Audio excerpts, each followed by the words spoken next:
Assalamu alaikum wa rahmatullahi wa barakatuh. Wa alaikum assalam wa rahmatullahi wa barakatuh. Amalay. Kudayga şükür, rahmat. Sizde neçe sorularım var da şunu bereketten cevap verip koysanız. Aytыңыз.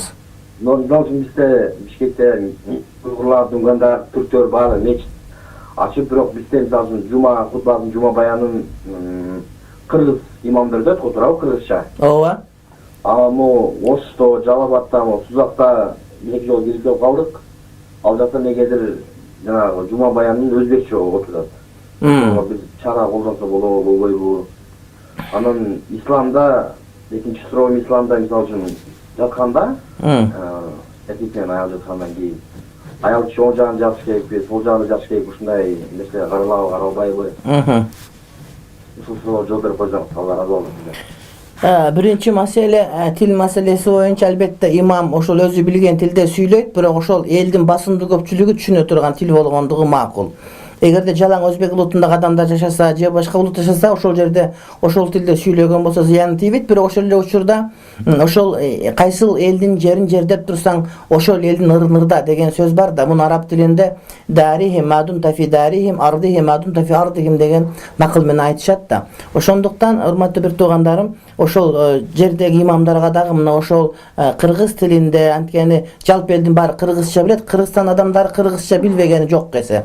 Ошондуктан кыргыз тилинде баян айткан болсо, бул өтө жакшы болмок. Дагы муфтият тараптан даярдалып берилген жума хутбаларында окуганга буларга ыңгайлуу келмек да. Ошондуктан урматтуу бир туугандарым, бул боюнча муфтият иш аракет көрүш керек.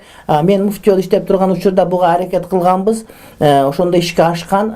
Кыргыз тилиндеги эле Кыргызстанда туруп кыргыз тилине тыйын бөлүп акча бөлүп тилди колдоо деген бул тилге коротуп туруп акчаны уурдоо деген деп мен түшүнөм, урматтуу бир тууганым. Ал ошол кыргызда жашап аткан жерде кыргыз тил жок болбойт, бирок ошого маани берүү керек, саясий эрк керек бир ал. Ошондуктан ушундай аракет кылыш керек. Азыркы учурда мамлекетибизде тил боюнча абдан жакшы иштер башталып атат. Мисалы үчүн кайсы бир деңгээлде кыргыз тилин билбесе, мамлекеттик иш кызматтарга мындай бир иштеген укугу жок дегенде, ошол сыяктуу эле ошол молдолор да кыргыз тилин татыктуу түрдө билип, анткени мамлекеттеги мыйзамдар кыргыз тилинде болушун туура түшүнүү керек жана туура жеткирүү керек, жана ошол тилде баян айта турган болуш керек деген маселе, урматтуу бир тууганым. Андан сырткары эгерде менин колуман кайрадан ушундай бир мүмкүнчүлүк келе турган болсо, анда мен мечиттеги имамдардын бардыгына кыргыз тилден сырткары дагы булардын бардыгы семиз болбош керек, бардыгы курсактары жок болуш керек деп буйрук чыгарып, ошого мында талап койгон болор элем. Анткени пайгамбарыбыз алейхиссалам семиздикти жаман көргөн деп дайым айтып жүрөбүз да. Ошондой нерселерди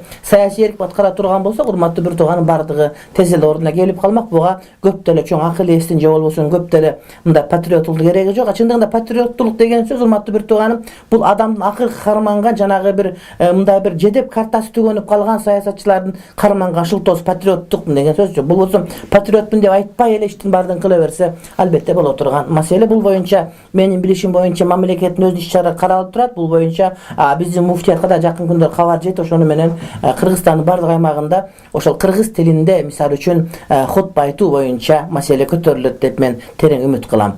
Анан экинчи маселе боюнча аял киши эркектин сол жагына жатыш керекпи, оң жагына жатыш керекпи деген маселе көп айтылды. Кээ бир алымдар албетте эркектин сол жагына жатыш керек аял киши деп айтат, бирок ага деле шарт эмес. Ошол кандай уктаган болсо ыңгай болуп, ошо төшөк кандай туура келген болсо ошен жатса эле боло берет. Урматтуу бир тууган айтор, ошол көңүл келишкен болсо канча атканды көп деле мааниге эмес болгону кыбыланы тээп калбаш керек.